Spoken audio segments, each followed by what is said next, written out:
Have you ever found it hard to say no without feeling guilty?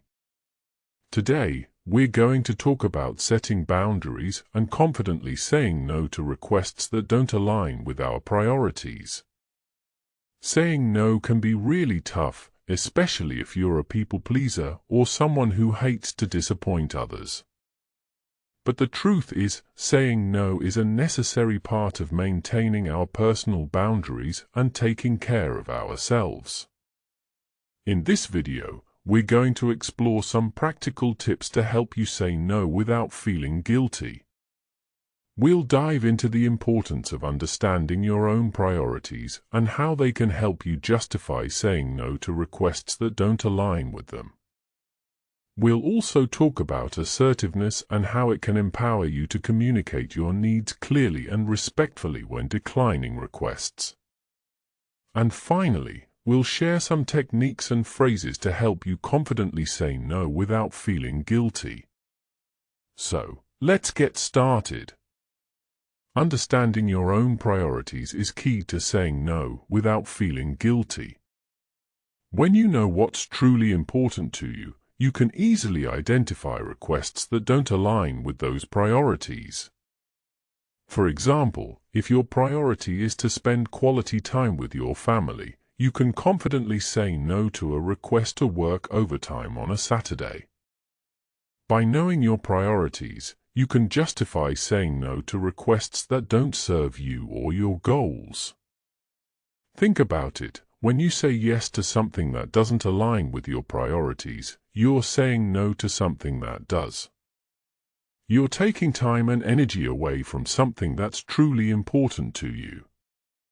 By saying no to requests that don't align with your priorities, you're actually saying yes to yourself and your goals. Priorities are like a filter that helps you make decisions about how you spend your time and energy. When you know your priorities, you can confidently say no to requests that don't align with them, without feeling guilty or anxious. By understanding your priorities, you can also identify patterns in the requests you receive.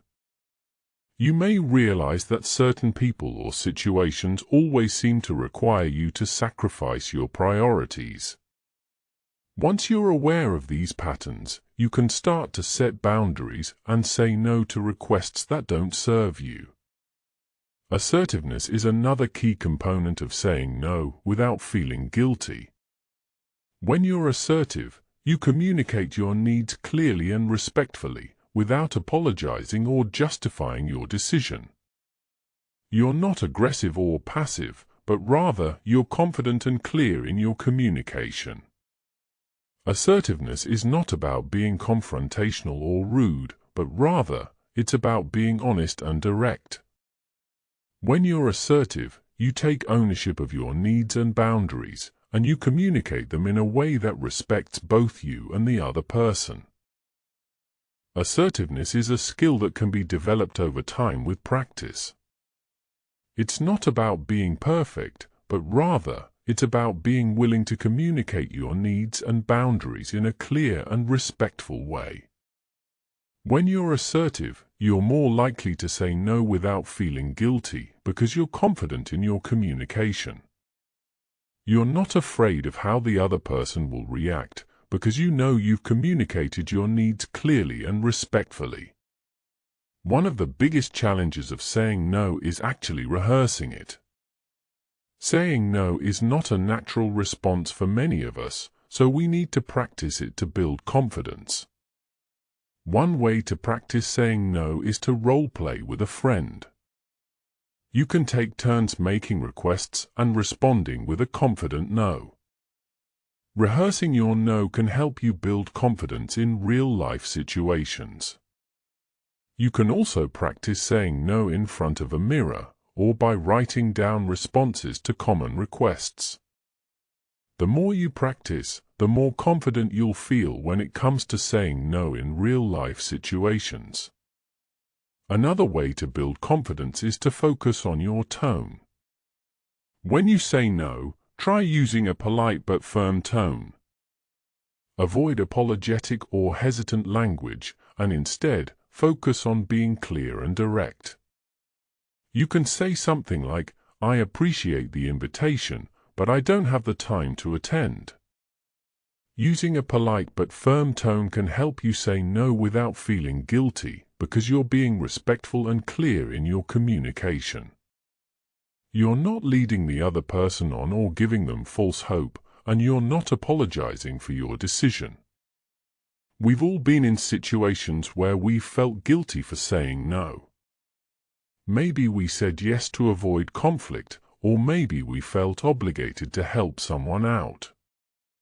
Whatever the reason, it's time to reframe those experiences. Think about a time when you felt guilty for saying no. What would you do differently if you had the chance again? How can you use that experience to inform your decisions in the future? Reflecting on past experiences can help you reframe your guilt and build confidence in saying no. You can start to see that saying no is not selfish, but rather, it's necessary for maintaining your personal boundaries. In conclusion, saying no without feeling guilty is a skill that can be developed over time with practice. It starts with understanding your priorities and using them as a filter to make decisions.